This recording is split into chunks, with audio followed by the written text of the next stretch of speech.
Bueno, buenas tardes.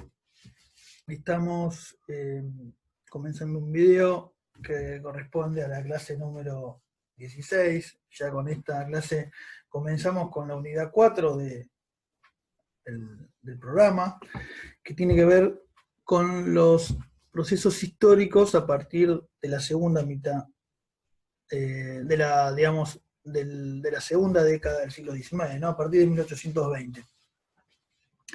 Y vamos a ver si podemos ver el cronograma. Tenemos, esperen un segundito, a ver si se puede ver acá. No, este no es. No, este no es. Bueno, un segundo. Ahí tenemos. A ver, a ver. Acá está. Perdón. Bueno, acá tenemos el cronograma. Esta sería entonces, como le digo, la clase número 16, donde vamos a trabajar prácticamente con dos textos. Este video corresponde al texto de Goldman y Salvatore, que es una gran obra, donde solamente vamos a trabajar la introducción. Y el otro texto, que es de Noemí Goldman también, Origen del federalismo argentino, lo va a trabajar Martín y lo va a subir a la plataforma, al canal de YouTube, ¿no? Entonces, el viernes que viene, acuérdense que es feriado, el Día del Maestro, asueto escolar, por lo tanto vamos a trabajar el día 18, vamos a tener otra reunión, donde se va a tratar las lecturas de Ternavasio, el capítulo 5, que se llama La desunión de las Provincias Unidas de Río de la Plata, que son los procesos que comienzan a partir de la batalla de Cepeda, ¿no? Donde se produce la caída del directorio, y un texto de Barba, donde va a conceptualizar las facciones políticas de la época, unitarismo, federalismo, rosismo, y todo eso. Bueno, entonces, el texto de hoy, que lo tengo por acá, también conceptualiza un término muy trabajado por la historiografía argentina y sus orígenes, inclusive desde antes de la primera corriente historiográfica, que es la de Mitre y López, que llamamos la historia oficial, ¿no? Ya se comienza a trabajar el concepto de caudillo desde la época inclusive de la generación del 37, ¿no? Especialmente en el trabajo de Sarmiento, que es el Facundo, ¿no? Que ahora vamos a ver. Entonces la obra esta, que es una compilación de Noemí Goldman y Ricardo Salvatore, habla sobre esta conceptualización, cómo fue trabajada a través de la historia y la historiografía argentina, ¿no? Y las nuevas miradas sobre este viejo problema. Entonces podemos ver cómo en el índice o en la introducción va a aludir a las obras que hay en el cuerpo del libro, ¿no? Bueno, de Pablo Buchbinder, de Svampa, de Miers, que también vamos a trabajar cuando veamos la generación del 37 más adelante, de Ana Frega, que ya trabajamos sobre artiguismo y ella se especializa en eso, también de Goldman y Tedeschi, Marcela Ternavasio, que la conocemos con su obra que seguimos como cronología o libro manual, Salvatore, ¿no? Distintas, digamos, miradas del fenómeno caudillista que chocan con el caudillismo clásico, ¿no? Construido en estas corrientes historiográficas, como dijimos, bueno, Joel Hedman, Silvia Rato, Ariel de la Fuente, Marta Bechis y Gustavo Paz. Estas obras que están en todo este libro, que es muy extenso, que tiene algo así como 300 páginas, más de 300 páginas, nosotros vamos a trabajar solamente con la introducción, porque con eso no bastaría. Entonces, como digo, en esta obra que se llama Caudillos rioplatenses, Nuevas Miradas, Viejo Problema, lo que plantean los autores o los compiladores es que el funcionamiento del caudillismo en el Río de la Plata fue una construcción elaborada, abordada por los historiadores, pero que necesitaba una nueva revisión, ¿no? Entonces, este libro lo que hace es abordar a esas nuevas investigaciones, ¿no? De todos esos autores que vimos recién, eh, que pusieron en duda todos los supuestos que se habían basado en la construcción clásica del caudillismo, ¿no? Especialmente, dicen los autores, la versión clientelar, que después vamos a ver cómo el que especialmente lo trabaja es John Lynch, alguien que ya trabajamos, que es un historiador anglófilo que trata mucho sobre los temas de las colonias hispanoamericanas, ¿no? Nosotros trabajamos un texto de él sobre cuando vimos la crisis del orden colonial. Bueno, trabajó sobre los caudillos hispanoamericanos, sobre algunos caudillos, como tiene un libro que se llama Juan Manuel de Rosas, y todo eso. Bueno, el término caudillo y caudillismo que invocan a la historiografía clásica, ¿no? Tiene una amplia gama de significaciones o de significados. Desde su construcción original, que fue, como dijimos anteriormente, con el Facundo, la figura del caudillo fue utilizada, ¿no? Por diferentes o diversas corrientes historiográficas para la búsqueda de respuestas a una problemática muy importante que surge a partir de 1820, que es la formación del Estado-Nación, ¿no? Un Estado-Nación que obviamente no se había podido construir en ese proceso de 10 años, donde, digamos, el caudillismo, según esta corriente clásicas, historiográficas, eran el principal escollo o el principal problema. Entonces, estas nuevas miradas tiran por la borda todas esas conceptualizaciones, entre otras cosas. Entonces, como dijimos anteriormente, el punto de partida, ¿no?, de la trayectoria, de los usos y los significados del concepto de caudillo fue Sarmiento, dentro de lo que es la generación del 37, ¿no?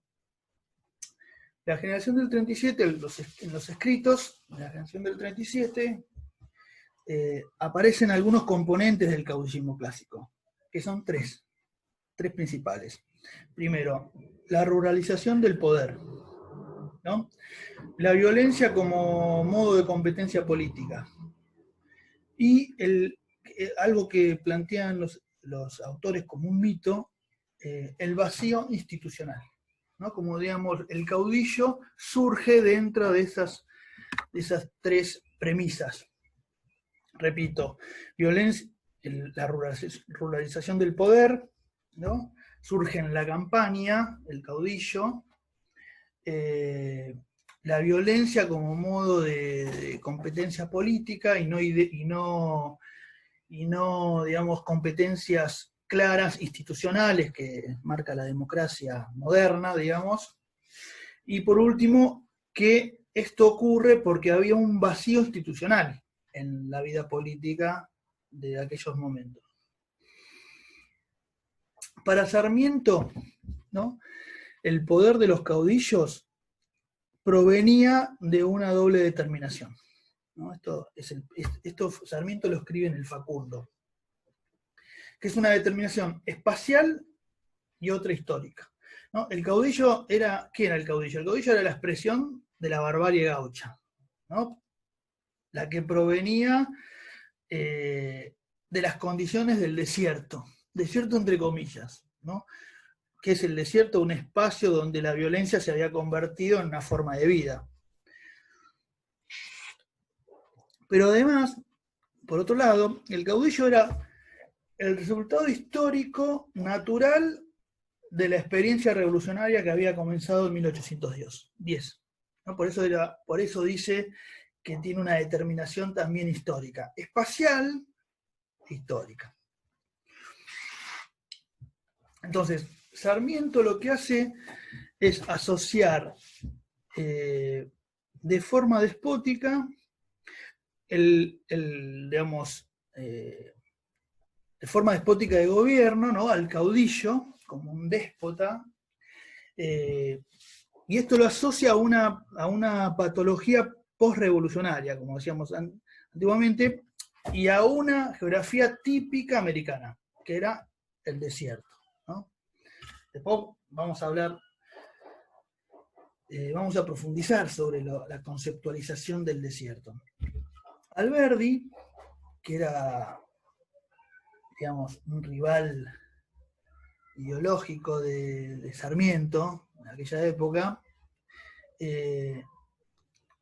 aunque no coincidía con Sarmiento en esa asociación ciudad-civilización, campo-barbarie, ¿no? Pues Sarmiento en su libro Facundo, Civilización y Barbarie, así lo llama, hacía una asociación de que la ciudad era la civilización y el campo era la barbarie, ¿no? Las provincias donde estaba la montonera, el caudillo, era la barbarie. Y Buenos Aires era la luz de la civilización. Esa es la asociación que hace Sarmiento. Bueno, Alberdi no estaba de acuerdo con esa conceptualización o asociación, pero sin embargo él creía que el caudillo era la antítesis de un gobierno que garantizaba la seguridad, la libertad y la propiedad, ¿no? En eso coincidían con Sarmiento.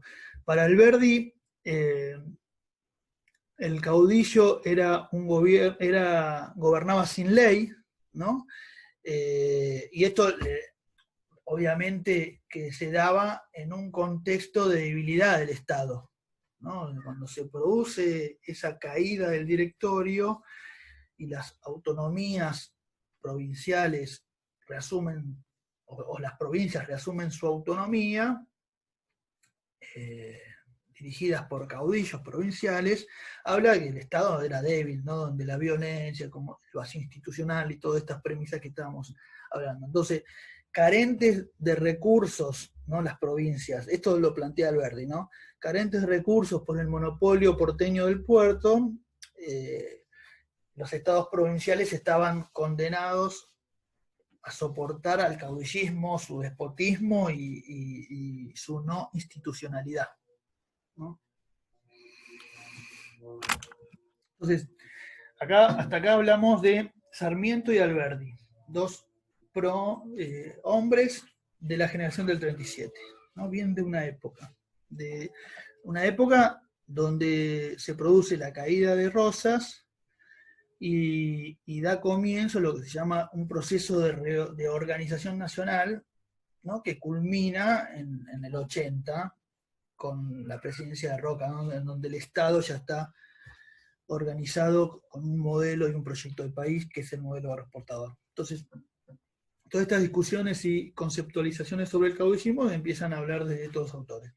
Luego, en un segundo momento, dicen los autores, aparecen las figuras de los padres de la historiografía argentina, que son Mitre y Vicente Fidel López. Y estos reconocen el origen del caudillismo a partir de Cepeda, ¿no? A partir de Cepeda, dicen estos autores, comienza lo que es la época del caudillismo, ¿no? Es más, la denominan, ¿no? En la historiografía, digamos, donde ellos dan origen, la denominan la anarquía del año 20. No, el año 20 comienza una anarquía, ¿no? El vacío institucional que veníamos hablando. Sin embargo, Mitre y López difieren en la valoración política, ¿no? Que le hacen a ese periodo, ¿no? Y especialmente al caudillo, la valoración política que dan al caudillo. Para López, el caudillo era pura negatividad, no tenían nada de positivo. En cambio, Mitre planteaba que los caudillos eran la expresión del sentimiento democrático igualitario, ¿no? Que si este sentimiento eran canalizados, ¿no? Por las instituciones liberales y republicanas, podían contribuir a la formación de la nación. Entonces, para Mitre no era todo negativo el caudillismo, sino que era una expresión republicana, igualitaria, democrática, pero no estaba canalizada por instituciones democráticas, republicanas y liberales. Por lo tanto, si eran canalizadas si empezaba a funcionar la institucionalidad, podían contribuir a la formación del Estado-Nación. En un tercer momento, dicen los autores, entra en esta construcción del caudillismo la figura de José Ingenieros, ¿no? Y hay una obra de José Ingenieros que se llama La evolución de las ideas argentinas. Entonces, el caudillo lo asocia a la feudalidad, ¿no? Tiene una concepción marxista de ese marxismo de fines del siglo XIX, principio del siglo XX, ¿no? Entonces, Rosas era un señor feudal y la confederación rosista era un pacto entre señores feudales. Esa es la concepción de José Ingenieros sobre la idea de caudillismo, ¿no? Ahora, la oposición, digamos,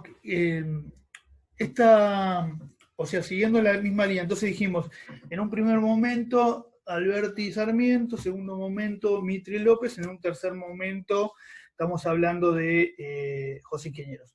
En un cuarto momento hay el positivismo, ¿no?, europeo empieza a posicionar, o a la intelectualidad argentina se empieza a posicionar en el positivismo. Entonces, hablamos ya de un cuarto momento. ¿Y quiénes integran esta intelectualidad argentina que empieza a conceptualizar al caudillismo? Bueno, hay un Sarmiento tardío, dice el texto, también hay una actualización de lo que es José Ingenieros, pero aparece también la figura de Ramos Mejía, Mario Bunge, bueno, y otros. Y ese contexto, ¿no?, de fines del siglo XIX, ¿no?, las últimas 2 décadas y principio del siglo XX, está representado por la entrada de la inmigración y ese conflicto social que generaba esto, ¿no? Que el progreso no podía controlar al conflicto social, esa existencia.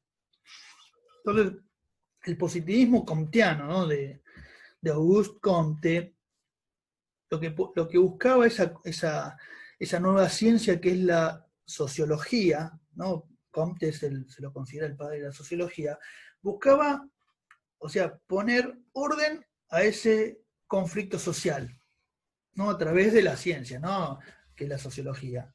Es decir,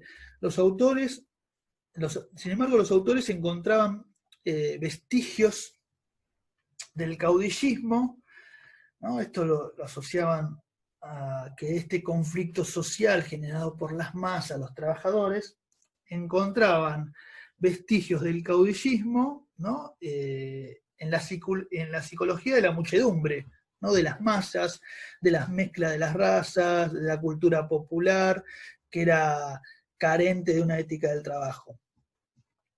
Entonces, la figura del caudillismo, como toda negatividad, es asociada a ese conflicto social por estos historiadores, cientistas sociales, ¿no?, de la época.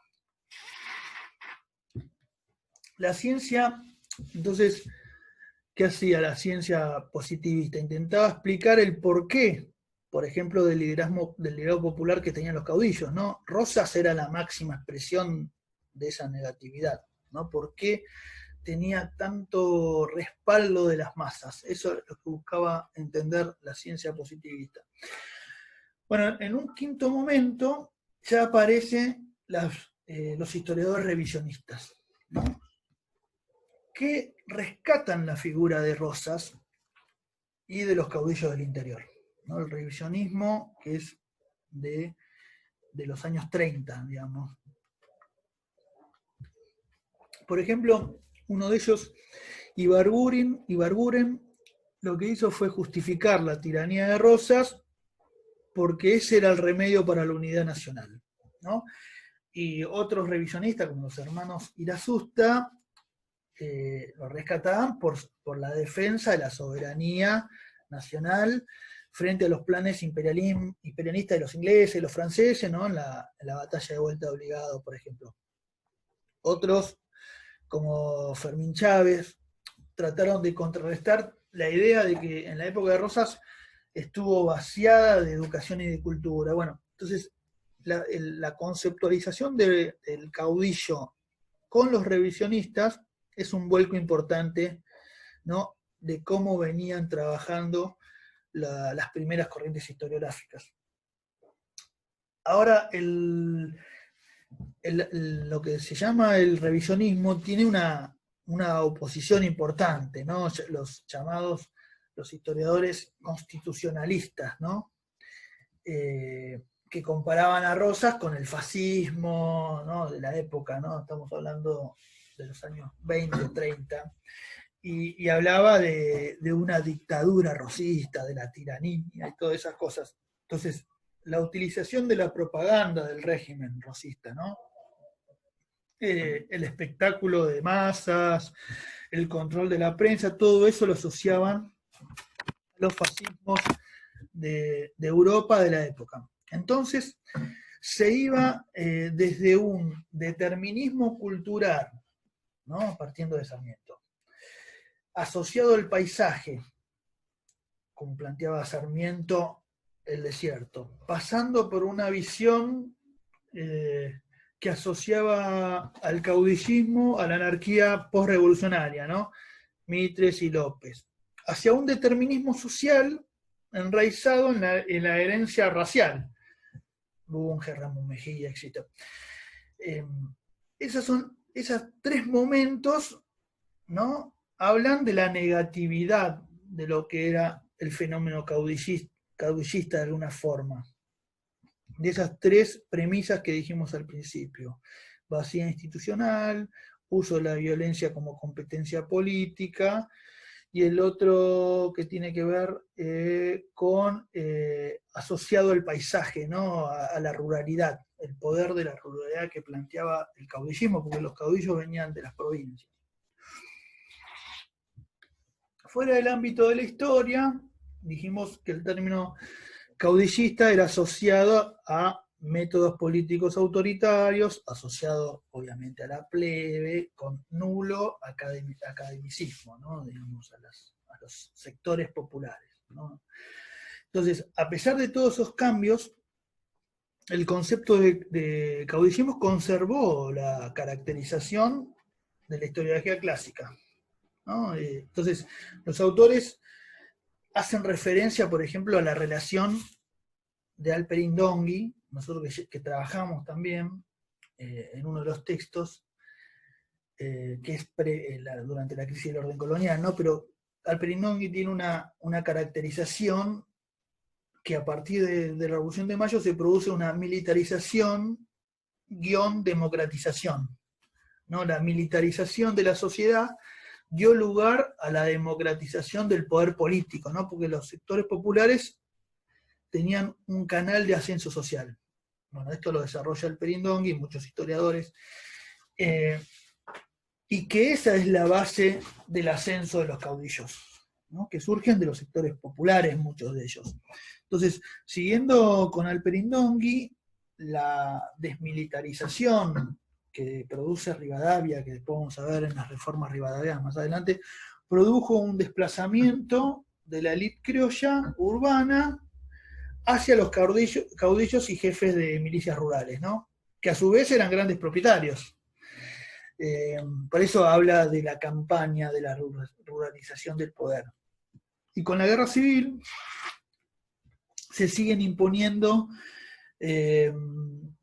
las caracterizaciones del caudillo como anarquía, ¿no? En la guerra civil, ¿no?, ese era producto de la anarquía que proponían los caudillos, ¿no?, el vacío institucional, la regularización del poder y la competencia armada. Entonces, como decía, a partir de los cambios, esas premisas siguen estando instaladas en la historiografía argentina.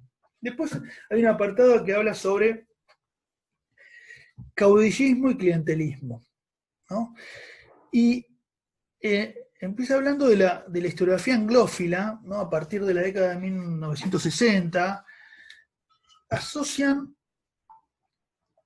esta historiografía asocian al caudillismo a una especie de clientelismo. Bueno, ¿por qué sucede esto? Esto sucede, o podía suceder, según estos historiadores, porque en el país no existían otros canales institucionales para la competencia política. Es decir, había inestabilidad política, ¿no? Como venía postulando la historiografía clásica. Como yo les dije al principio, la obra de Lynch, hay una obra de Lynch que se llama Caudillos en Hispanoamérica, 1800-1850, va en el sentido y también se refiere al vacío institucional, es decir, inexistencia de reglas formales, competencia política a través de la violencia armada y una sociedad agraria de terratenientes y peones en relaciones por relaciones clientelares. Ya es el primero que empieza a hablar de relaciones clientelares, no así los anteriores. Esperen un segundito que me están llamando. Ya va. Bueno, ahí seguimos. Tuve que parar porque mi nena quería ir al baño. Entonces, volviendo a Lynch, en esta obra que estábamos hablando de caudillos de Hispanoamérica, distinguió tres tipos de caudillos en lo que es el Río de la Plata, ¿no? Digamos, cronológicamente hablando. Y estos tres tipos de caudillos eran de acuerdo al contexto que habían surgido. Esperen que... Si tengo una figura de un caudillo, a ver. Esperen que... Oh, no las bajé acá. No, bueno, no, quedó esto. No sé dónde está. Bueno, no importa. Entonces, volviendo a Lynch, dijimos que Lynch distingue tres tipos de caudillos de acuerdo al contexto en que habían surgido. En primer lugar, estaban aquellos caudillos que emergieron durante la Guerra de la Independencia, ¿no? Y nombra a dos caudillos, Güemes y Artigas, ¿no? Ya trabajamos bastante con Artigas. Bueno, Güemes era un caudillo salteño, era un hombre que venía digamos, dentro de lo que son las élites salteñas, ¿no? No era un gaucho bárbaro. Ambos, Artigas también, pero son estos caudillos que surgen en ese contexto de la guerra de independencia. Ahora, en un segundo momento, los caudillos que derrotan al gobierno central, ¿no? Como vimos nosotros la clase pasada, Estanislao López y Francisco Ramírez, los caudillos de Santa Fe y de Entre Ríos, pertenecen a este segundo grupo, ¿no? Y ellos surgen en oposición al centralismo porteño, que luchaban por intereses propios, ¿no? Regionales de sus provincias, de sus contextos. Bueno, estos caudillos, como también, no sé, Facundo Quiroga, eran la encarnación de la barbarie sobre la civilización, ¿no? Porque luchaban contra el centralismo porteño, desde la concepción civilización y barbarie del Facundo, ¿no? En ese mismo sentido lo plantea Lynch, eran la encarnación de la barbarie del desierto, digamos, ¿no? Ahora, según Lynch, Juan Manuel de Rosas era el caudillo de los caudillos, ¿no? Siendo su clientela más amplia, ¿no? Porque Lynch habla de clientelismo. La base de su poder era la estructura clientelar de la campaña, ¿no? Del caudillo en general, estamos hablando. Los gauchos se transformaban en peones y por lo tanto el gaucho, que era el típico hombre libre de la pampa inmensa, en esa transformación de gaucho en peón, ¿no? de un patrón terrateniente, un caudillo, el gaucho pierde su libertad. Ahora, la diferencia entre la postura de Lynch y la de Sarmiento, Alberti, Mitre y López, está en esa asociación entre caudillo y clientelismo, ¿no? que en los anteriores, esta asociación era inexistente, ¿no? El que la plantea por primera vez es esta historiografía anglófila, donde Lynch es uno de los principales promotores. Además, esta mirada sarmientina, ¿no? Que el caudillo se asienta en una forma de vida bárbara propia del desierto, nada tiene que ver con este caudillo latifundista, terrateniente, que propone esta corriente historiográfica que promueve la historiografía anglófila o Lynch, ¿no? Entonces, cuando hablamos de clientelismo, en Lynch, el caudillo aparece como manipulación de los sentimientos y las aspiraciones de las masas, ¿no? En esta relación clientelar, que es distinta a la historiografía clásica, ¿no? Que para los cuales el caudillo representa, en parte, forma de ser y de sentir propia de las masas, ¿no? Hay una distinción importante. Con Lynch aparece, más que nada, se profundiza, no lo dice el texto, el libro, pero lo digo yo, la figura de la demagogia política, el clientelismo político. El caudillo no es parte de esa masa, como planteaban los anteriores historiadores, o los cientistas sociales, o Sarmiento en su Facundo, sino que hay, en esta relación clientelar hay una demagogia sobre los intereses de la masa, ¿no? Ahora, el texto, después de esto, de hacer toda esta trayectoria y hablar de estos momentos y de lo que es el clientelismo y el caudillismo en la asociación, empieza a hablar de los capítulos, los distintos capítulos que hay en el libro. Por eso hay un apartado que se llama Nuevas Perspectivas y Aspiraciones. Entonces empieza a detallar que el caudillismo fue un concepto cambiante, ¿no? Propone Pablo Buchbinder, que es uno de los que empieza a hablar del caudillismo. Este dice que antes que los revisionistas, ¿no? Esto lo plantea Pablo Buchbinder, había otras corrientes, incluso el mismo Mitre, ¿no? Que es Bartolomé Mitre, que lo que hacen es digamos, hablar positivamente del caudillismo, o del caudillo, más que nada. Lo reivindican al caudillo. Bueno, otra corriente que es antes los revisionistas, que es la nueva escuela histórica, que es una corriente que surge en la primera década del siglo XX, ¿no? Cuyos importantes historiadores son Ricardo Leven, Ravignani. Bueno, esta nueva escuela histórica reivindica la figura del caudillo, al igual que después lo hace también el revisionismo histórico. Y empiezan ¿y en qué se distinguen? En empezar a alejarse de esa asociación entre caudillismo y barbarie, entre otras cosas. Bueno, el poder del caudillo empieza a dejar de verse como una aberración histórica, producto de un pueblo inmaduro, de líderes violentos, que estaban sedientos de poder, y entonces pasan a considerarse como un proceso de construcción del poder social y político, ¿no? de la época. La cuestión de la representación, ¿no? En estas nuevas perspectivas estamos hablando, de estos movimientos, ¿no? En el ámbito del discurso, ¿no? Los rituales cívicos cobran un nuevo interés, ¿no? En la mirada, en las nuevas miradas sobre el caudillismo, la concepción del caudillo, digamos. Y también interesa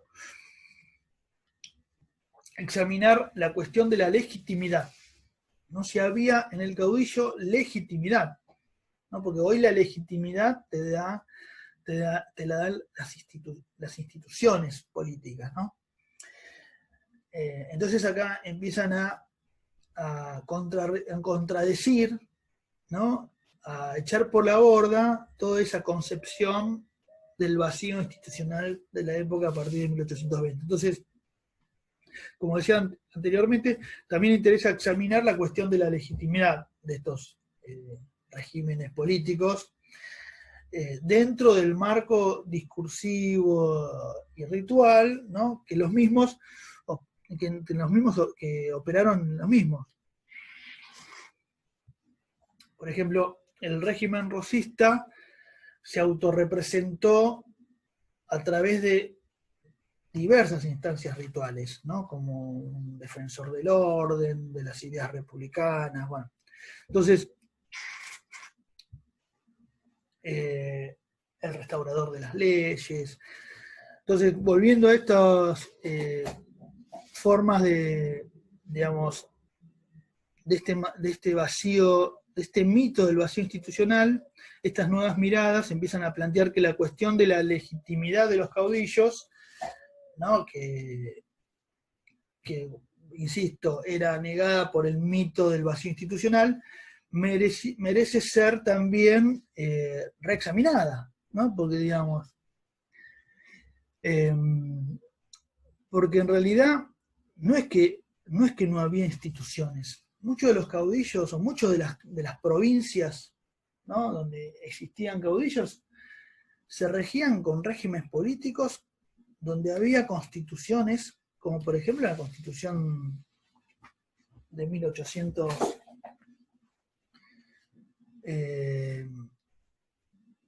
la Constitución de Santa Fe, que es una de las primeras constituciones que surgen antes de 1819, ¿no? Durante el periodo que se debatía acá la Constitución unitaria, que no fue aceptada por estos caudillos, ¿no? Por lo tanto, no había un vacío institucional. Y antes de 1820, ya Santa Fe tenía su constitución. Bueno, entonces, hay un apartado luego que plantea, que se llama algo así como formas de Estado y legalidad. Entonces, la cuestión de la legitimidad de los caudillos, ¿no? negada por el mito del vacío institucional, según estos autores, merecía también ser reexaminada, ¿no? La historiografía clásica, que apeló al fenómeno caudillista para dar respuesta o culpar al caudillo como el principal causal del fracaso de los proyectos de organización constitucional, ¿no? Todo esto no se respondía con la evidencia que hay hoy, ¿no? Y que plantean estos historiadores que integran los distintos capítulos. Entonces, la legitimidad de los caudillos está ligada a la subsistencia de un conjunto de instituciones que sobrevivieron a la guerra de independencia, ¿no? Con la caída del poder central en 1820, no hubo un vacío institucional, según estas nuevas miradas historiográficas. Los estados autónomos fueron el punto de partida para la organización política institucional de lo que fue luego el Estado Nacional Argentino. Es decir, acá ya hay una mirada distinta. O sea, lo que plantea la historiografía clásica es que desde 1810 ya existían las condiciones para conformar el Estado-Nación. Que eso fue cortado de lleno cuando cae el gobierno central, ¿no? Bueno, lo que se está diciendo esta nueva historiografía o esta nueva mirada, que este es el punto de partida, es decir, los estados autónomos organizados en instituciones, muchos de ellos, son el punto de partida para luego la organización política institucional del país que tuvo con la caída de Rosas, ¿no? Es decir, es totalmente distinto. Entonces, había tendencias hacia el reforzamiento de las autonomías provinciales que convivía con tendencias hacia la preservación de un orden nacional, ¿no? Que luego servirá, dice el autor, como de base para la conformación de lo que es el Estado Nacional Argentino, ¿no? Que comienza a acentuarse con mucho más fuerza después de la caída de Rosas, ¿no? Después de Caseros. Después, Ana Frega, por ejemplo, lo presentaba Artigas, ¿no? Totalmente distinto como se había sido representado Artigas. Lo presentaba como un caudillo ilustrado que busca educar al ciudadano. Y esto lo vimos también aquellos que pudieron ver la película, ¿no? Y en los artículos que leímos. Y que a la vez, Artigas, ¿no? Trata de armonizar la construcción de una república con la soberanía particular que emanaban de los gobiernos locales, ¿no? Ahora, para construir ese poder, ¿no? Como vimos nosotros en las clases de Artigas, este debió mediar entre grupos muy heterogéneos y articular intereses totalmente diferentes, ¿no? Y luego ese proyecto sucumbió por las estrategias del gobierno central, ¿no? La invasión portuguesa, como vimos. Ahora, el proceso de construcción de estados autónomos coincidió con la incorporación de la campaña, o los sectores que vivían en la campaña, a la vida política, instrumentó cuyo instrumento fue la sala de representantes, ¿no? Para generar esa legitimidad que tenía el caudillo a partir de esa época. Bueno, no sé por qué. Entonces, volvamos. Entonces, volviendo al tema, estas nuevas investigaciones echan por la borda, como dijimos anteriormente, la construcción que realiza la historiografía clásica, ¿no? En relación al caudillismo, porque detallan cómo eran las elecciones, por ejemplo, cómo funcionaban los partidos políticos y las facciones, ¿no? Por ejemplo, Marcela Ternavasio rescata cómo funcionaba esto durante el régimen rosista, ¿no? Frente a la tesis que negaba todo tipo de institucionalización en esta época, especialmente en la época de Rosas, ¿no? Y con relación al concepto de clientelismo, que como ya había sido abordado por la historiografía anglófila, ¿no? Por John Lynch, hay nuevas investigaciones que ponen en duda esta relación clientelar entre patrón y peón, que son una relación propia de una estancia, ¿no? Que se reproducen a nivel política provincial. Jorge Hellman, por ejemplo, revisa esta idea, ¿no? Es una idea dominante en la historiografía clásica, acerca de la capacidad absoluta, el poder absoluto que tenía Rosas, por ejemplo, para manejar de forma discrecional sus territorios y sus poblaciones, ¿no? Los estancieros actuaron, y ya lo vimos con los trabajos que vimos al principio, con el texto de Mayo, ¿no? Entonces los estancieros actuaron sobre un mundo rural muy complejo, que reconocían unas prácticas campesinas tradicionales, como la ocupación territorial, ¿no? De la propiedad privada, y Hellman señala la escasez de trabajadores limitaba el poder del patrón, ¿no? El vacío poblacional limitaba el poder del patrón de poder expulsarlo, porque necesitaba la mano de obra. Entonces, esta relación clientelar era más compleja de lo que planteaban algunos historiadores. Entonces, ahora, ¿cuáles fueron las bases sociales otra nueva discusión, ¿no? Del poder del caudillo. Y ahí entra el texto de Ariel de la Fuente, ¿no? Que es uno de los últimos, para entender las razones, ¿no? De los gauchos, que tenían los gauchos que seguían al caudillo, ¿no? Lo que hace es analizar el concepto de gaucho, de montoneros, de montonera, el perfil social de estos, sus motivaciones materiales y cómo se organizaban estas montoneras, ¿no? En el trabajo que tiene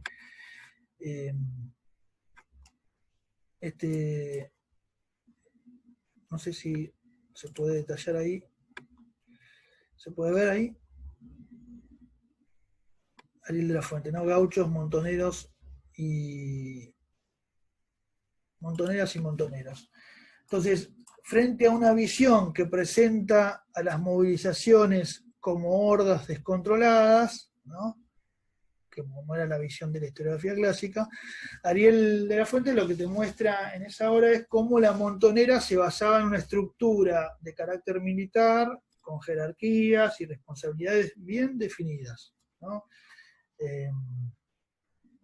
En cuanto al perfil social, ¿no? Que tenían los gauchos, no eran ni criminales ni marginales, sino que estos que seguían al caudillo eran labradores, artesanos o trabajadores de la campaña que se movilizaban por motivaciones materiales inmediatas, ¿no? Que les prometía el caudillo, y que si no le cumplían, tenían una capacidad importante de protesta ante este.